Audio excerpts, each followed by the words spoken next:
Сегодня мы проводим большой областной методический конкурс «Территория педагогического роста», где собрались педагоги всей области, их более 100 сегодня конкурсантов. Большое у нас и очень представительное жюри, в котором только методисты, педагоги, руководители школ, но и представители Российской Федерации. Этот конкурс проводится впервые. Педагогикалық кәсіби даму өсіп алаңы атты конкурсқа Тайынша ауданы Чкал номер 2 орта мектебінен үшеуміз осы бірінші номинация бойынша осы сайысқа келіп қалып едік.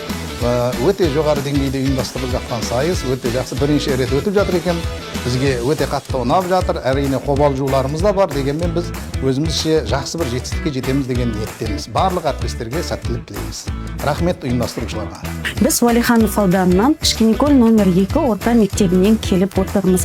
Педагогикалық алаңы облыстық сайысына қатысып отырмыз. Осы жерде 3-ші секцияға қатысып, демо сабағы және жасанды интеллект секциясында өз тәжірибемізбен бөлістік. Үлкен рахмет айтқымыз келеді әдістемелік орталығына ұйымдастыру үшін және қолдау үшін. Алғашқыда жасанды интеллект балалардың білімін дамытуға үлкен үлесін қосады деп ойлаймыз.